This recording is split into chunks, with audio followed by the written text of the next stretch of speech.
Nous allons commencer le tutoriel 1.1 et dans lequel on va se familiariser avec l'interface du logiciel ArcGIS et voir ses différentes composantes. Donc on lance ArcGIS à partir du menu Démarrer, tous les programmes et on cherche ArcGIS. On clique dessus, puis on clique sur ArcMap.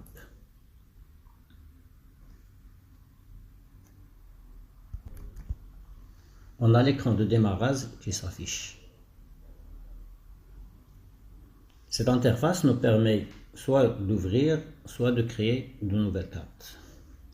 Pour le moment, on clique sur OK pour créer une carte vide.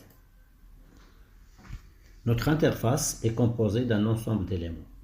Donc on a en haut la barre de titre qui contient le nom de notre carte. On a le menu principal qui est composé d'un ensemble de menus et de ce menu. On a les barres d'outils standards dont chacune est composée d'un ensemble de commandes qui sont soit du bouton, des outils, des palettes d'outils ou des zones de texte. Toutes les commandes s'exécutent plus ou moins de la même manière, bien que vous les utilisiez différemment lors de l'interaction avec l'application. Donc les types de commandes qu'on a peuvent être du bouton qui exécute une tâche précise, soit des outils qui ressemblent au bouton, mais ils vous permettent en plus d'interagir avec l'affichage avant de réaliser une opération. Par exemple, l'outil de zoom avant. Il vous permet de tracer un rectangle sur une carte afin de définir la nouvelle étendue. On a les palettes qui présentent un ensemble d'outils associés. Ils vont nous permettre de sélectionner une option dans une liste déroulante. Et on a les menus contextuels. Lorsqu'on clique sur un endroit particulier avec le bouton droit.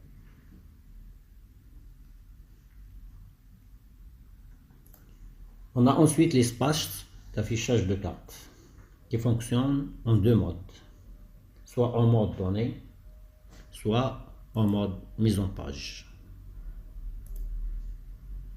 Le mode données est présenté comme une fenêtre géographique dans laquelle les couches de la carte sont affichées et utilisées. Donc, dans ce bloc, on travaille avec des coordonnées géographiques comme en monde réel. Il s'agit généralement de mesures au sol, exprimées en unités telles que le pied ou le mètre, ou des mesures géographiques telles que la longitude, latitude.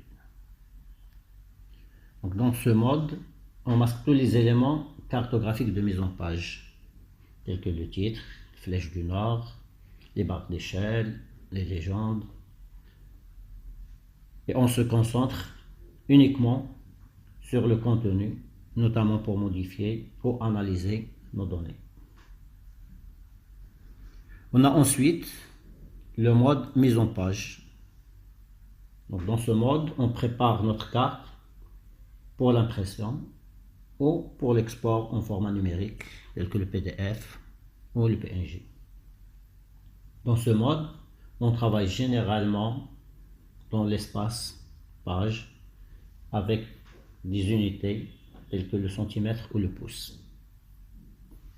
Dans ce bloc, on peut ajouter les éléments de mise en page tels que le flèche du nord, la barre d'échelle, le quadrillage, la légende ou autre élément. Dans la partie gauche, on a la table des matières. qui représente l'ensemble des couches d'une carte et indique ce que représente chaque entité. Donc la table des matières nous permet de gérer la visibilité des couches, l'ordre d'affichage et l'attribution de symbologie. Notre espace de travail est parfaitement redimensionnable, donc on peut modifier les dimensions de chaque espace. Par exemple, je peux agrandir la zone de la table des matières.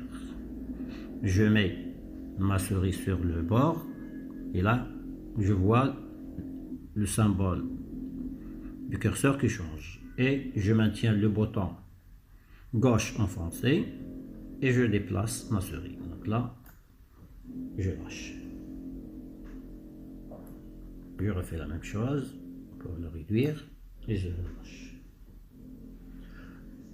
Je peux également déplacer mes objets, par exemple pour les barres d'outils, et je clique sur les pointillés à gauche et je déplace. Je refais la même chose pour la barre d'outils et je peux carrément la redimensionner. Je peux la déplacer là où je veux. Que je la remets dans sa position initiale et je refais la même chose pour la barre d'outils.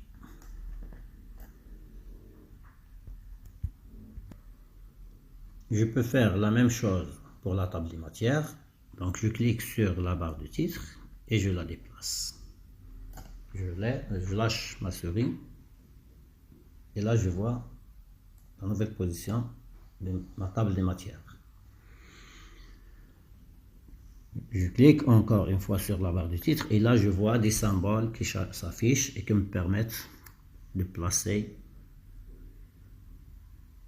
mon bloc là où je veux. Par exemple là je le drague sur cet endroit et là il prend directement la partie haute. Je le déplace et je le mets sur le côté droit. Pareil, je le mets là et je clique, là il prend le côté gauche.